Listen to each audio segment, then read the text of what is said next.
Odbojkašice Crvene zvezde u drugom kolu Superlige za seniorke očekuje ekipa železničara iz Lajkovca. Aleksandar Vladisavljev, strateg odbojkaškog kluba Crvena zvezda, prokomentarisao je start sezone odigran prošlog vikenda u prvom kolu protiv večitog rivala Partizana.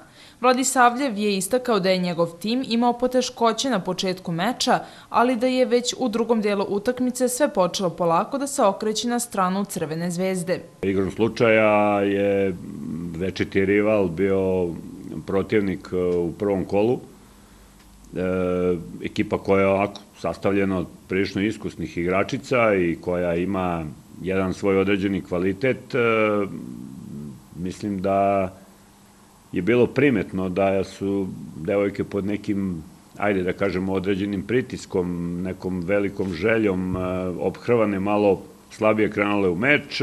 Taj prvi set je Partizan odigrao odlično, zasluženo dobio, onda u drugom setu je polako sve krenulo da se okreće na našu stranu. Počeli smo da igramo onako kako možemo, onako kako smo se na kraju krajeva ispremali i dogovarali.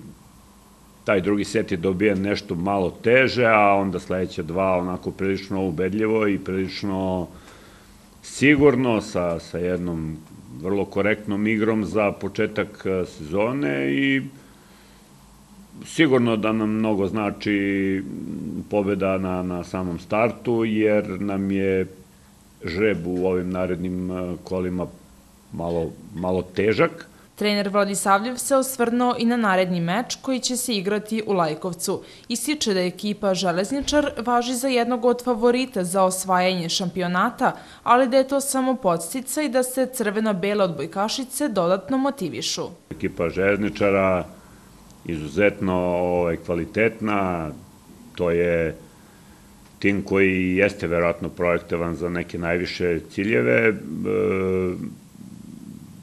vrlo iskusna ekipa sa nekim kvalitetnim mladim igračicama,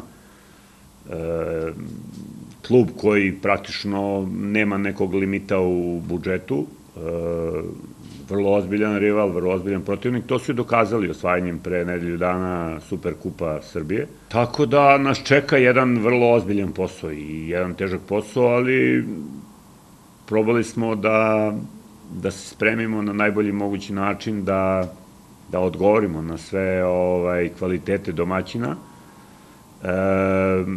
Mislim da imamo mogućnost da se ravnopravno nosimo sa njima i negde u našim razmišljanjima je pobeda opcija, jer u odbojci ne postoji nerešen rezultat, a naravno da niko ne ide da izgubi utakmicu. Libero tima Tijana Milojević ovog leta se vratila u tim Crvene zvezde nakon višegodišnjih studija u Americi. Najpre se osvrnula na dobar start sezone i pobedu nad Partizanom, a zatim rekla i par reči o narednom rivalu. Jako sam ponosna na svoj tim što smo otvorile sezonu pobedom. Sutra nas već očekuje utakmica protiv Lajkovca i mislim da su oni jako kvalitetna i iskusna ekipa, što samim tim očekuje sve nas, a i gledaoce, jedan jako interesantan i uzbudljiv meč. Mislim da se fokusiramo na našu igru i na naš kvalitet i mislim da ćemo to da prenesemo sutra na utakmici. Odbojkašice će nastaviti da daju sve od sebe da bi održale ovaj pobednički ritam. Crveno-bele gostuju Železničaru u Lajkovcu u petak 8. oktobra od 19 časova.